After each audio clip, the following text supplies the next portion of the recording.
Hazelight's new game, Split Fiction, is out, and it's absolutely crammed full of references to video games, movies, and anime. These are just the ones we've spotted. Enough introing, let's begin, and obviously consider this a spoiler warning for Split Fiction. In a game where you take on different worlds and roles, using the Sailor Moon / Magical Girl transformation was a surprise, and a welcome one. Zoe changes her outfit in the most extra of ways that honestly I wish was an option anytime I wanted to change clothes, directly referencing Sailor Moon and the Magical Girl genre. By the way, if you're into Magical Girl anime, watch Pretty Please I Don't Want to Be a Magical Girl. It is stellar. Thank God for towns that have just enough trash around to have piles of hay in the middle of the streets, because otherwise neither Ezio or Zoe / Mio could leap of faith into them from perilous heights. A bit on the nose, this next line. You've got to have faith when you leap. But it's just camp enough that I'll allow it. Also, the rooster crow in lieu of an eagle screech is hilarious. Listen again.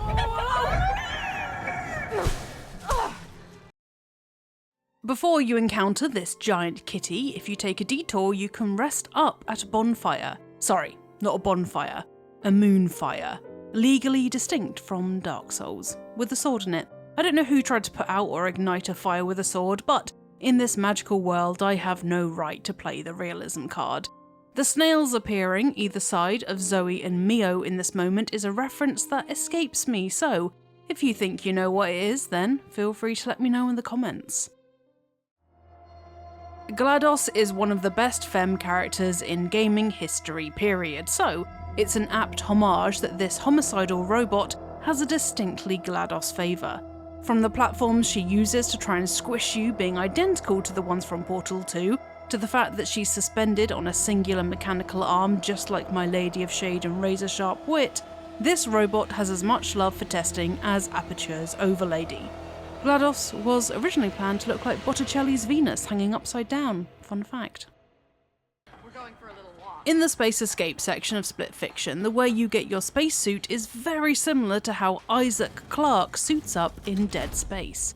Zoe and Mio have more space in their high-tech changing cubicle than Isaac did, and less necromorphs to deal with. Split Fiction would take a dark turn if necromorphs make an appearance, and I'm sure the word split would take on a new, visceral meaning. The Akira slide has been referenced by hundreds of pieces of media at this point, and now we can add Split Fiction to the list. Impractical way to stop a motorbike? Yes. This reference might be lost on some, but lucky for you, you're watching this video, so you don't count in that number. In the 2006 E3 reveal of Genji 2, part of the presentation focused on the historical accuracy of the game, followed by something not so historically accurate. The stages of the game will also be based on famous battles which actually took place in ancient Japan. For example, so here's this giant enemy crab. Funny. And in Split Fiction, the only historically accurate in Cambrian era giant enemy crab makes a return. Obvious Sonic the Hedgehog reference here with the loop-de-loop and quip. Justice for Stone X Robotnik shippers. I'm very sorry to dredge up this memory, but this bit here references the dismemberment and accompanying torture of Cutie the elephant from It Takes Two. Fun distraction fact: mastodons belong to the order Proboscidea, the same order as elephants and mammoths, so Cutie was a cousin of the store's namesake. Star Fox's reference here of do a barrel roll comes at a fairly random moment, as neither Zoe nor Mio are technically evading anything, but it's still a reference. Do a barrel roll or something!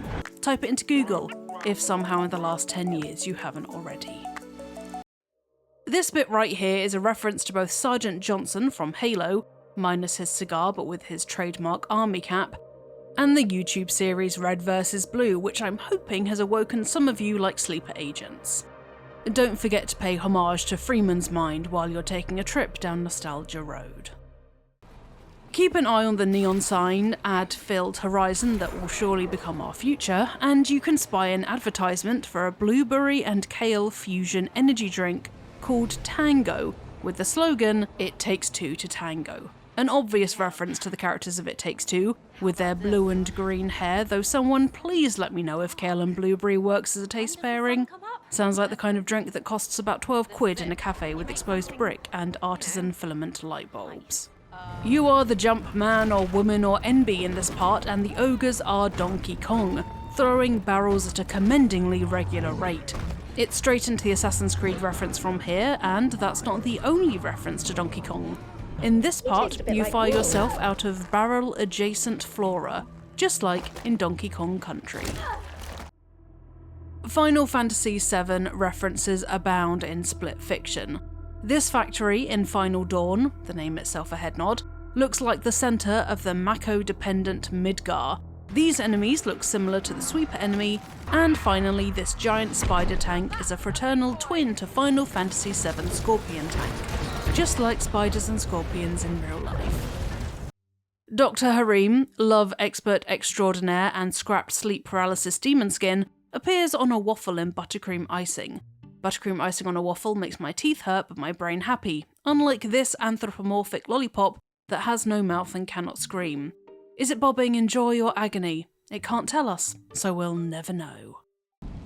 Underneath the sands of this side adventure are the sandfish, shark creatures that are very similar to the sandworms of Dune and are attracted by the vibrations of stepping upon sand. Zoe and Mio aren't aware that they can walk without rhythm to avoid their sharp teeth, but they still made it out intact. Canonically, that is. Shodan, the antagonist of System Shock and in my headcanon GLaDOS' nemesis/love interest, is very similar to the evil version of Mio, complete with the circuitry running across her body and the general hatred vibe. Her hair is also very Queen of Blades. From the door to the trash to the puddle on the floor that may be deceptively deep, this part right here is a homage to the trash compactor scene/nightmare in Star Wars. Thankfully, there's no thing waiting in the depths of the trash pipes to prey on Zoe and Mio. It's bad enough to be crushed to death without something also trying to drown you. One of the worst ways to go, if you ask me. During this sneaking section, you can roll yourself in your spherical form into a neatly, conveniently based cardboard box to stealth past enemies, who don't seem alarmed at the prospect of a box suddenly appearing in the middle of a tidy metal walkway. Snake would be very proud. Just don't get that box shot off or you'll die, in your Samus-like ball form or not. 2 Easter eggs for the price of 1. Zoe says it best here. Now, let's traverse the sands of time. Sands of Time is, of course, a reference to Prince of Persia, the 2003 game, not the 2010 movie, though, if you enjoyed the movie, this is not a call-out. Don't yuck people's yum. Mio herself admits that this section is inspired by video games. In time, it turns into a trick-based snowboarding challenge like those classic extreme sports games of the 90s and 2000s. And finally, tune the radio in the subway station and you can find Joseph Farah's infamous and deliciously messy speech from the 2017 Game Awards. It's a bit hard to hear over the ambient noise, but it's there. Listen. Okay, can you swear here? Fuck the Oscars, you know? Now it's immortalised in game form as well as on the internet. And there we go, those are 22 references and Easter eggs hidden in Split Fiction.